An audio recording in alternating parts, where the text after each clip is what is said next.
This is the Influencer Entrepreneurs Podcast with Jenny Melrose, where I strategize with business owners on how to grow and scale their businesses to hit their income goals.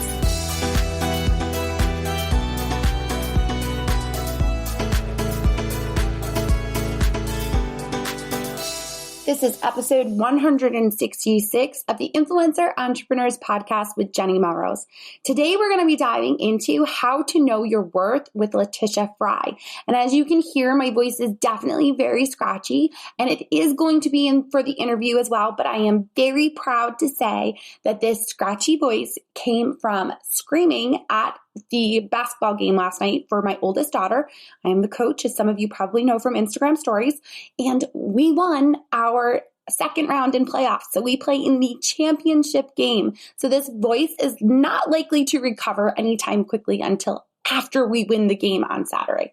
But we are really going to dive into this episode now. What I want to make sure that you're aware of is not only are we going to talk about how to know your worth, but we're also going to take a turn in the path and talk a little bit about self-care. And this is honestly the first time I have heard anyone talk about self-care and give strategic steps that you should be taking in ways in which you can give yourself self-care beyond a bathtub. All right, let's dive in. Hi, Letitia. How are you? I am excellent. Jenny, thank you so much for having me. I'm excited. Yes, I'm so excited for this interview. Would you introduce yourself and what you do to my audience? Sure. So my name's Letitia Frye, and there's a few things that I do, but what I'm known most for is known as America's foremost auctiontainment. And for those of you that don't know what that means, it's a celebrity client of mine gave me that moniker about almost a decade ago. And that's because although I am a classically trained auctioneer and I do auctions, I specialize in nonprofit benefits, those galas that you see for fundraisers. And I am a theater major, and so I combined both entertainment and auctioneering to create auctiontainment. So that's predominantly what I'm known for, but I'm also a published author and I am a motivational speaker. Very good. Yes, I am so excited because I am going to get to meet you in person at No Tribe Summit in Phoenix, where you're a keynote speaker. So I'm excited to get to do that. Me too. Yes, we're going to talk more a little bit about your book as we get into it.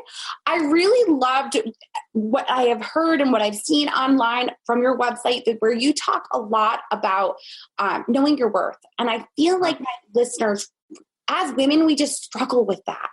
Do you feel like there should be a separation between personal and work-related worth? Oh, 100%. I actually gave a speech that you can find on YouTube. A Woman of Achievement speech. That was one of those moments where I just decided to tell the truth about the road to success and the perils that happen when you do not create a line between you and your company. So in answering this question, Jenny, I actually just out of curiosity before we started this, I looked up the word worth. And what it means is the level at which someone is to be rated, considered, or valued. Now, when you put the word self in there, self-worth becomes different. It becomes self-esteem, a sense of security, confidence, one's own abilities, that sort of thing. But if you really look at the word worth, it's just the level at which someone is to be rated, considered, or valued. So a lot of times what happens is people become their job and people become their identity. And I certainly did this myself. I discuss a lot in my earlier days. I mentor a lot. I'm what's called a serial mentor. I've mentored like 65 people. And I used to talk a lot about developing a brand, that you are your own brand. And that is the truth. And most times in your brand, it's the thing that you absolutely probably hate about yourself. Like I used to hate my voice, and that's part of my brand. A lot of times, like Cindy Crawford hated her mole. It's part of her brand. Right. So in that sense, well, that's an interesting thing because your brand is definitely part of like, that's putting yourself out there as part of who your business is. But the big peril that we do is we don't create a line between ourselves and our company. So the better that our company does, the more successful we become at that, we create that as our sense of self-worth, what we are valued at. And what happens even for someone as myself is I blurred the lines between myself and my company. Because when you got me, when you hired my company, unlike many other people in my industry, they would create a brand. Because, okay, so my company's called Letitia Frye, LLC. I mean, there it is. I smacked my name right on the front of it. Doesn't say the auctiontainment or any of that. It says Letitia Frye, LLC. Now, the reason I did that is because I knew I was going to do several things under an umbrella of that. In other words, speaking, writing, auctioning. So when you got Letitia Frye LLC, a lot of other people would have other people, like the people I mentored, they would just have them working under them. I decided not to do that. I mentored for free. I helped other people get their careers going. I didn't take referral fees, so that when you called me, I was the brand, I was the company, and you get me. Well, that's great. And that's fine. And that's still the case when you hire me. However, now there's a giant line between me and my company. And the reason it's called Letitia Frye LLC now, even though I didn't know this at the time, is because down the road, there will be a CEO that is not me of that company. And I will be able to separate myself into it. The brand will still be me, and we'll be running consistent brand messaging, which comes off of my core values and basically what I consider to be me, my worth as a person inside, not the worth as a company. But I've developed a severe line between me and my company on defining our worth. And a lot of people, particularly women, and you know what? I'm going to go on to the stay-at-home mom because I was one for a long time. That's a career as well. A lot of women define their worth by their kids' successes, or how well their household is run, or how well their spouse is, all of that. Again, no, it's not self-worth. That's not your worth. And that's a big mistake. Yes. No, I love that you broke it down as far as, because we wear so many hats. There's so many roles that we play, to be able to look at it as our worth for which object we're in, what we're involved in, and where our role could possibly be. I think I love that you broke that piece down. So how would you say it's best to determine our own worth? Well, for me, what that is that I realized, and I turned 50 this year. And as those of you that are listening, you'll learn either through this podcast or just by following me or reading a book, that I have definitely hit some adversities in my life. I have what I call the trifecta that seemed to come just boom, boom, boom, one after the other. But what's interestingly enough is that in that trifecta, it wasn't until the one thing I didn't see coming. It was the breakup of a relationship due to a lot of that really, the one thing I didn't expect to leveled me. And it did. It was the greatest thing that could have ever happened to me, because what it did was point out the very thing that I had not done. I was aware of the pitfalls I had done by not creating a line between me and my company. But what I wasn't aware of is that I'd never actually developed a relationship with myself. I actually had no idea who I actually was. I had been so busy being the mom, the CEO of me, my company, the mentor, the mentee, the girlfriend, the fiance, all these things. I never really actually understood who I was. So how could you create value of something that you don't even know? If I don't know anything about myself, how could I possibly value myself? So in the breakdown of what I would consider through this last relationship, which really what it was, is the three tragedies that I'd had. I had definitely dealt with a lot of them head on and started to make changes in my life because I had to. I didn't have a choice. But what I hadn't really done, I made changes to my life, not to myself. So there was a difference. You can change the way that you go about life. For example, when you have vertigo, I had to change the way I function because everything was hanging upside down. But to make change from within to actually is to basically, I was listening to a podcast this morning, really is to change your standards. It's really to elevate what you consider is of value to you. So the first thing that happens in is if you don't know who you are, and you've spent so many time running around for so many other people and never actually took time for you, how are you supposed to create value for yourself? So the first thing that happened in a breakup is that all of the other tragedies I'd gone through, everything kind of rolled into one gigantic, like, okay, Letitia, it's all coming in. You have basically managed to sidestep a little bit. And this last little, it's like when you're playing Jenga and you just pull that one piece and it goes, and so that one piece was the relationship that I exited. And in doing so, everything came crashing down. And when everything came crashing down, what I had to do was examine, you know what? Maybe we shouldn't date. Maybe we should actually create those clear lines that we talked about and have held in our business. But maybe in creating them, we put some time and space for ourselves in there. Let's try to figure out who I am, and let's try to figure out who am I? That's not an easy question. But I have spent now over a year. I'm coming into, I think, 14 months of when I really started this process. And I'm 9 months into 100% not having any romantic relationships of any kind on purpose, in order for me to create a very true and lasting relationship with myself so that I can understand my worth. Yes. It's amazing what you find out. It is. And I feel that, so for me, when I started my lifestyle site, so a lot of my audience are bloggers and influencers, and they started almost as a hobby, almost as, for me, it was kind of an escape from motherhood. I was a new mom. I had lost myself and I needed a space for myself because my husband kept saying, find a hobby, get a hobby. And for me, that's what the business became. And then the business almost became this obsession, so that it was very much tied to my worth when it came to that. But now seeing it like you're saying and stepping back and seeing what are my true values? What am I looking for to have in life? I just think it's so important because we often think of like self-care as go take a bath. And that's self-care. No. That's in fact, you actually, I know that wasn't a question I asked you when I gave you these questions ahead of time. Will you talk a little bit about that? Like, what do you see as self-care? What could be like a recommendation or an example of great self-care? But prior to answering that to you, I want to back up to one thing you just hit the nail on the nose for people, is when you said that the thing that you needed a hobby or something to get into, an outlet. Generally, why that ended up being successful is because you actually took the time and the second to ponder, what am I interested in? Which what you accidentally did was tap into what you're passionate about. So in seeking those things, a lot of those different people that you found, what happens is that I sat on a panel, for the Emerald, which was a women's group. It's now a mom's group. And I looked around. I was the oldest person on the panel at that time. I think I was 47 or 48. And most of the girls were in their late 20s, early 30s. And all four of them, outside myself on the panel, were successful, married, had children, extraordinary companies, and all four of them said, I'm lonely, I'm lonely, I'm lonely, I'm lonely, because they had never actually carved out anything for themselves. Even though they were doing all those things, and people say entrepreneurship can be very isolating because you do it alone, that's actually not the case. It can be very fulfilling and rewarding. If you just didn't put any place for yourself in that equation, then yes, it's very alone because there's no you. None. So that's the first thing, which will then lead us into, what does self-care truly look like? So I think that it became a very PC thing to say, oh, this is self-care, or oh, this is self-love.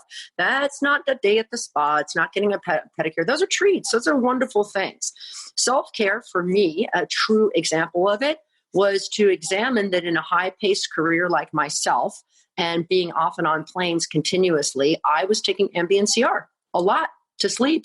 And I did it because I had a prescription for it and I assumed. But self-care was taking the beat one day to look at the bottle and think, have I ever really thought about why I take this? When's the last time I actually tried to sleep without it? So self-care for me was, let's take a pause. Let's take a look at what I'm doing and let's see what it's like to not do it for a couple days. I never went back and I sleep like a baby. So self-care for me was to acknowledge that one day when setting the table with my teenage kids, my son said, I turned around, he's 16 and there was 15 at the time. And they were setting the table and there was automatically a wine glass in front of my plate. I said, well, why didn't you ask me? He goes, well, you always have wine with dinner. And I was like, okay, that's weird because he's right.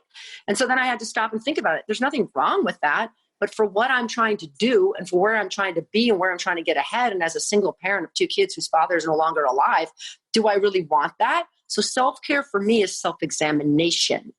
It's not judgment. It's self-examination. And it's not judgment of other people or what they're doing or you're doing. It's a pause within the self to look and say, okay, if I'm trying to get beyond where I am and somehow I'm always in the same place, a self-pause moment of self-care is to examine myself and my behaviors to say, is this working for my greater good? Am I working towards my greater good? And so if you can answer that question, and that question of what works for Susie on your left and Kim on your right or whatever doesn't mean it works for you. It's about, again, what are we talking about? The relationship to the self. The self-time, self-care, self-examination is to answer your own soul's calling. It is not to run against another. I tell every mentee, put your blinders on and run your own race. You must answer to yourself. So self-care for me, sure, time out and relaxation to take a day for the self, that's definitely a wonderful treat. But self-care, true self-care, is the way a mother would look at a child. If a mother looked at a child and you see your child every day biting their nails and eating sugar cookies and all the rest of it, you'd probably sit them down and say, hey, what's really going on here? Why are we doing it? And your child might say, well, I'm having some trouble at school. The girls aren't nice to me and I'm coming home and I'm nervous. Okay. When's the last time you did that for yourself? When's the last time, as a conscious, clear, parental style, calm, non-judgmental love, sat down with you and said, hey, how's that working out for you? That's self-care. Right. I love it. It reminds me of mindfulness because it's that very. Right? It's those constant, because we're so used to like all the voices and all the things that we're thinking about we need to get to. I need to pick up the kids and then I need to get to dance and then I need to get to basketball practice, whatever it might be. That we're so used to those thoughts going on that we don't take this chance to say, why am I feeling anxious? Is this really what I should be doing? Should I be on all the committees? Should I be running the kids to 18 different activities? How about just 2? So good. I love that you talked about that. And it gives them very strategic steps to be able to do that. Self-examination is such a great way of explaining it. I love it.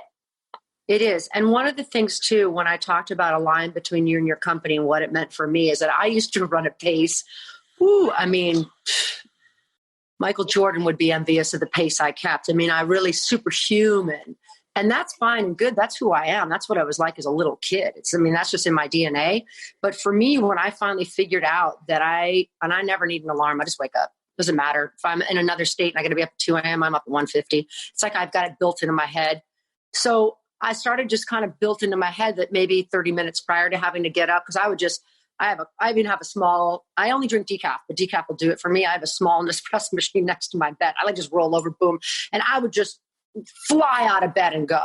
Now, 30 minutes before, no matter where I am, no matter what time, I don't care if it's 1 a.m., 2 a.m., it's 30 minutes before, I get down on my knees, I pray, and I start just with gratitude. It's just all about gratitude. I pray really a giving of thanks for what I have, not for what I don't have, but what I do have.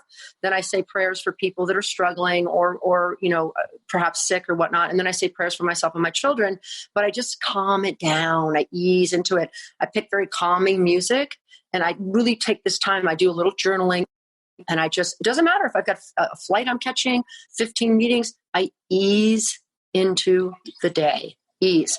And then I go out the same way. I go out on my knees. I go out in prayer, gratitude always first. And I ease. I can keep the pace in between there, but easing in and easing out was a huge way to create a consistent method of stopping that monkey from just jumping in, and that's also part of why I sleep like a baby and I don't take anything to sleep. Right. I love that you're starting with gratitude. That's one of the things that we've started to implement with my girls in the morning before they get out of the car. They tell me what they're grateful for. And it just starts them off on the right foot. Now, do you feel like there's a way that we can improve our own self-worth?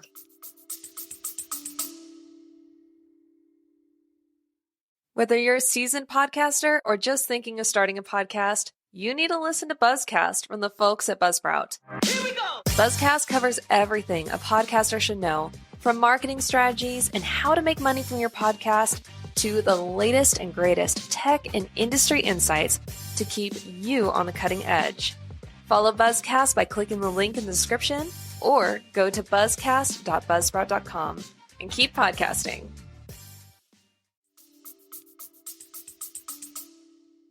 Oh, 100%.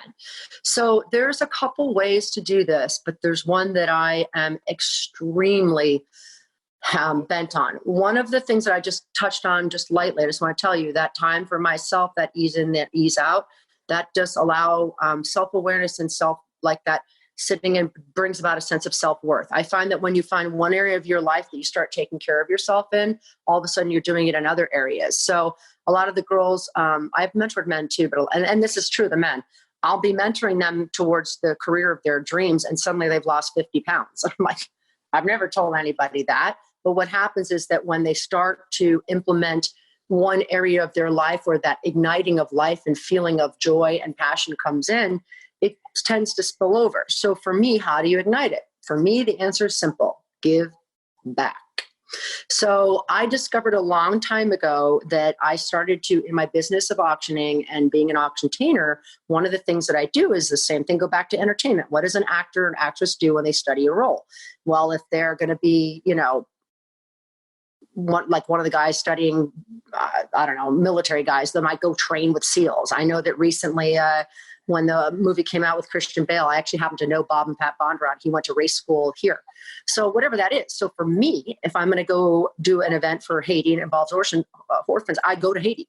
I go to Haiti to be with them. If I'm going to do ALS event, I go to the ALS multidisciplinary clinic all day long. When I was doing oncology children's cancer, what I did is I became a camp counselor for kids with cancer for 10 years. I stayed and did it. And what happened, and I can tell you this unequivocally, hospice volunteer, big brother, big sister, Make-A-Wish. I'm a wish granter. I live a life of service. And here's why.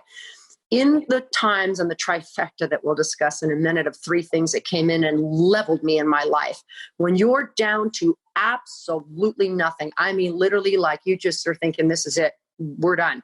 You have no sense of worth. You have no sense of hope. You've lost everything you know. When you go to help somebody else, 2 things happen.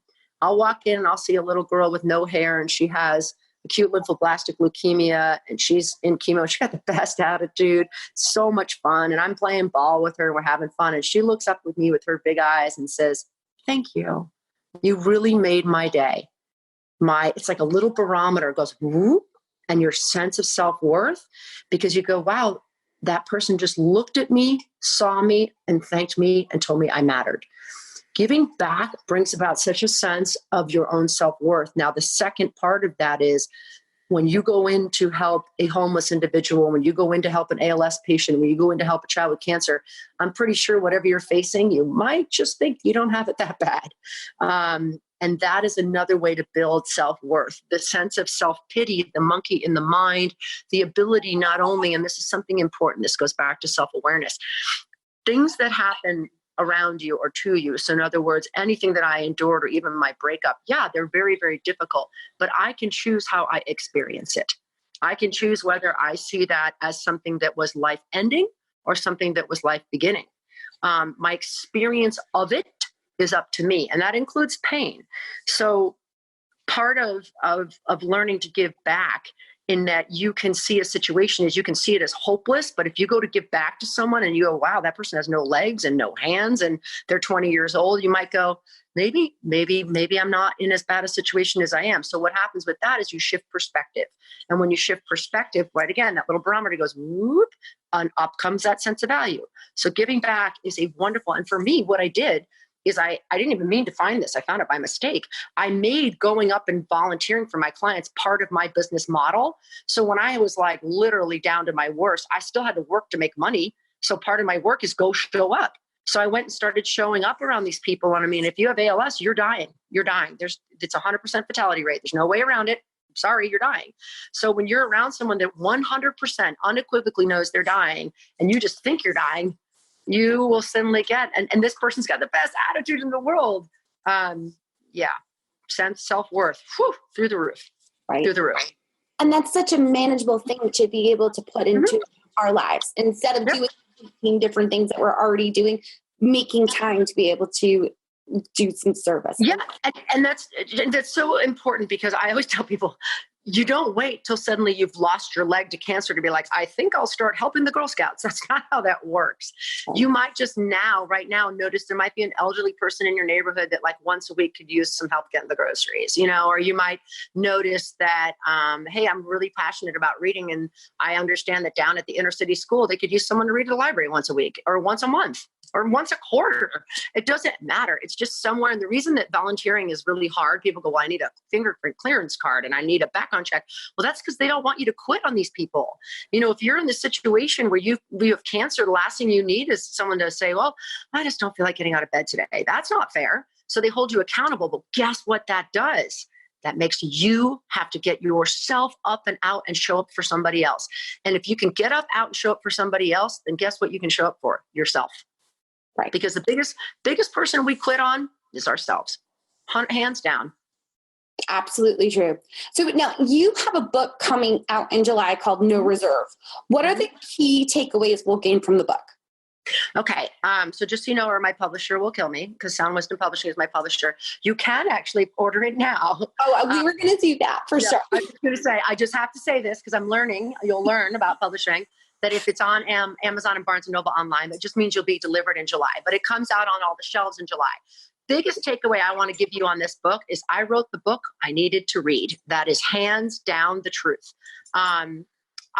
Let's talk about those trifectas. So actually, if you go on before that, I had a divorce that left me in poverty. Okay. That's not one of the trifectas. I started my company. I came out of poverty and I thought I had it all figured out. I had nothing figured out. I got hit by a car while running, had my head split open, suffered a brain injury.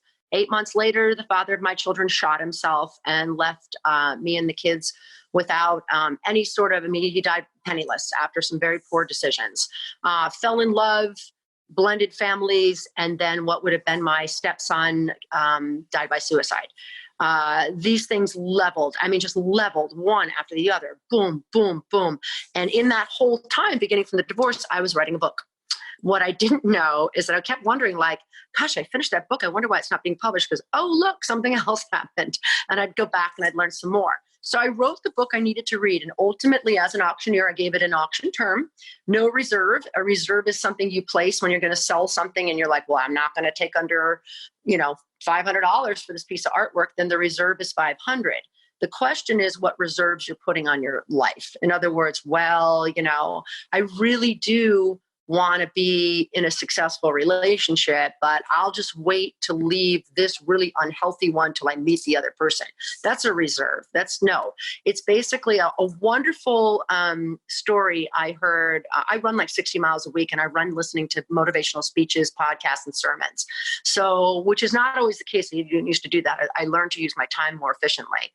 Part of those self-care I learned. One of them is this great story, and I'd love to share it with all of you. It's has to do with a person that has been taken into siege under enemy lines back in the day of, let's say, the Civil War or whatnot. And so they are given a choice, and that a man, his executioner, comes and says, I tell you what, in the morning, you can get up and face the firing squad, which is something and go in a way that you're familiar with and honored by as a soldier, or you can walk out that door. And the soldier says, well, what's out that door? He said, oh, terror's unlike any other and complete uncertainty. And he says, okay. So he goes to sleep. Morning, he wakes up, goes over to the firing squad and takes the death that he knows. Woman that's there says, just out of curiosity, what is behind that door? He says, oh, freedom. And he said, but you'd be amazed how many people don't choose it, because with freedom come unbelievable terrors and complete uncertainty. And so that is your answer. The reserve you're placing on your life is what you're willing to tell the universe. If we're living by basically the energies we attract, and we're living by basically as we think we are, if you're telling people or the world that you are only so much, you are only worth this, then you have a giant reserve on your life. Yes, risk-taking is scary, and I don't recommend that you suddenly just walk away and give everything away. That's, there's a difference between risk-taking and being foolish. But if you put a reserve on your life, you're only just going to attract what you're willing to say, well, not so sure. And one of the ironies in the sort of, tongue-in-cheek way is that my book opens up with an auction as an auctioneer. And the first part of it is like, wow, I wonder what they're auctioning. This is exciting. And the funny part is they're actually going to auction your life. And you got to kind of wonder, wow, they're going to auction my life. I wonder what people will pay for it. And that question is answered because I wonder how many reserves you put on it. So ultimately, I wrote the book I needed to read while I was facing adversity. I wrote the book I needed to read when I was trying to start a company, when I had blurred the lines between myself and my business. I had no balance in my life. I had no sense of who I was. And I had put a lot of reserves on my life based on the fears that I had. Not only of failure. It's funny. I was never really afraid of failure. I was afraid of success, because I was afraid of how much responsibility might come with success. What if I can't handle it? Right. What if I can't handle it? So I put a lot of reserves on my own success.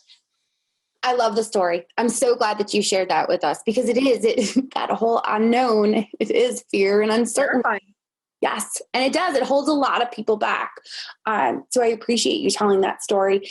Writing a book is a huge undertaking. I actually have gone through the process and almost to the point of publishing myself. And please don't stop. Just that's the key. I would tell you, just don't stop. Yes. No, absolutely. What are you looking for it to provide you in the way of your career? It's funny. I was asked that a long time ago before I went through two agents that I let go of and ended up getting a deal without one. And her assistant said, well, what is this? Is this an ego thing? Do you just want to say you had it? And she really wasn't happy with my answer. I said, well, I'm just trying to help whoever I can. And she's like, oh, that's the worst answer as an agent ever. I'm like, it's not about the money.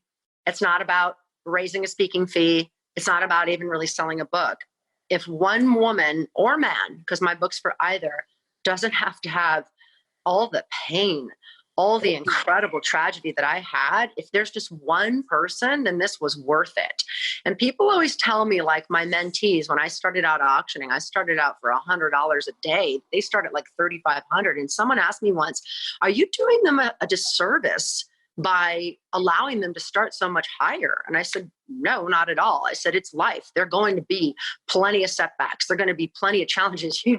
No one gets through life without those. But here's the good news. They're going to go further than I went. See, by letting them start further than I am, I don't want them to catch up to me. I want them to pass me. That's not going to help anybody. I don't want you to be right next to me. I want you to fly right past me. Then maybe I can learn from you. So the goal of the book is to help even just one person, man, one of you out there that suddenly might start living the life you were meant to live, become everything that you were supposed to be without limitations to anything you set, then it's a win. And if one of you is facing death, grief, despair, poverty, loneliness, or depression, and maybe just one of these chapters allows one practice into your life that allows a chance for you to change that, then every second of 9 years it took me to publish this was worth it. So I had heard from many local Charlotte girls who went to Summit last year and had talked about how you're an amazing speaker and you're going to be blown away. I am so honored to have you on the podcast, to be able to interview about this book and to help you spread your message. You're just fabulous. And I just want you to know, I don't always take the time to tell my guests. I know. I'm like, we're both going to start crying now. I'm like, I've already got it. Before we both do, we're going to definitely link to the book in the show notes that everyone can go and pre-order so that you are the first to get the book delivered to your doorstep when it comes out in July. But where else can people find you? Like, what are the best ways to like connect with you and just see what you're up to? The best thing, honestly, is Instagram. It's so funny because I fought Instagram for so long and I'm like, I'm addicted to the gram. It's so funny because I'm on Facebook, but I'm never on it. And the reason was, no offense to you Facebookers, because I was one of you. But when I go on it now, I feel like I'm scrapbooking with my grandma. I'm like, it's so slow. Like once you catch Instagram, can seem a little bit intimidating, but once you understand it, wow, it is just real time. It's actually, I find more connection. It's more intimate. At first, it feels less intimate, but once you actually get it and understand it, and for those of you that understand that are out there that follow me, if you're in my stories, I let you in my life every day, all day, like every day, all day. I literally will tell you what I'm eating, drinking, doing, exercising, who I'm hanging with, what I learned, my mistakes. If I'm outside a therapist's office, I'll tell you. I will tell you when I have failed. I'm hoping I failed forward. I am honest. I am honest because you know what? It doesn't help anybody not to be. You will see I don't use filters. And in my line of work, sometimes I look like a runway model and sometimes I look like I just crawled out of a garbage can. And you will see both. And that's what I want you to see. So that's usually the best. So it's at Letitia_Frye, or even just Google me, Letitia Frye. There's like 37 pages when you Google me. So have fun with that. I know I do that once in a while and be like, what is this? My website, LetitiaFrye.com, does tell you a lot about my work. Also, those speeches I talked about are all on there. A lot of times when someone's going to interview me, it's just a great snapshot into who I am and what I do. The other thing about this, and I'll be honest with you, if you DM me, I have to go in and approve it, but it's me that answers it. It's not an assistant. If I see you and comment through, it's me, you're getting me. So that's a part of like the realness I intend to keep, no matter how many followers I get, no matter how big or small this is, or how many countries it goes to. When you ask for me, you get me, which is also why there are lines between me and my company, because there are times that are reserved just for me where you just won't hear an answer, but you are patient and you wait, you'll get me. I love it. And my audience knows that's my place that I love to be is Instagram. And I was one that pushed it away for a very long time too. Yeah. And that's actually what I'm speaking at on Summit is about Instagram. Oh, good. Yes. And stories particularly. That's like my favorite. It's really interesting, because I'll sit with a friend. I'm like, give me your phone. Yes. And they're like, what happened? I'm like, listen, this is so easy. Shout out to Erin Carr, who's out there, was someone I mentored years ago in auction, and she was totally into Instagram. And so for like a year, I just would be sending her pictures and she'd be doing it for me because I had no idea what I was doing. Once I sat down and learned it, I'm like, oh, this is just ridiculous. It takes 10 seconds, you know? And again, like I said, in the stories for me, you'll get like throughout the day, it's a whole series, and I hold myself accountable. I'm never going to give you an idea or ask you or suggest, if I'm out running 50 miles or whatever that is, I'm going to be honest. If the next day I'm like, you know what? I had bonbons and 2 pizzas and a bottle of red wine, and I'm really proud of it. So I'm all about the balance between the two and very real. I love it. Well, thank you so much for taking the time to speak with my audience and share your thoughts. Pleasure. Knowing your worth. I really appreciate it. I look forward to seeing you in May at the No Summit. And for those of you that don't know No Tribe, check it out. And then she's got a new magazine coming out. We're not allowed to say a lot about it, but it starts next month. So, but I look so forward to seeing Jenny. And when you do know the schedule, when you're talking, make sure you get it for me, because I have to leave halfway through that weekend, but I want to try to make sure I'm there for you. Absolutely. Thank you so much. Thank you. My pleasure. All right, guys. Well, there you have it. I am so very grateful. I know that many of you, my listeners, are probably surprised at the way in which I really thanked her. That was just a fabulous interview, and I wanted to make sure that she knew it. She just did such a great job talking about and giving specific steps. And we really had no intention of getting into mindfulness, but it was the first time in which someone really connected that self-care is more about mindfulness and taking that self-examination and looking in yourself. So if you're listening to this podcast episode, I want to know that you're listening. Maybe you're listening to have that opportunity to start self-examining yourself. I want you to put it up on Instagram stories. Tag me at Jenny_Melrose, as well as tag Letitia at Letitia_Frye on Instagram. We, as you heard, will make sure that I always get back to you. She will as well. It's her that is going to be direct messaging you. So take advantage of that and build that relationship. Ask questions you may have from the podcast. If there's something that you wish I had asked, ask her. This is a perfect opportunity in order to do that. So make sure that you take a screenshot, show me what you're doing, if you're walking the dog, whatever it might be when you're listening, and put it up on your Instagram stories. Tag me at Jenny_Melrose, as well as at Letitia_Frye. And Letitia is spelled Letitia _Frye is Frye. All right. Thanks, guys, so much. And until next time, I will see you all then.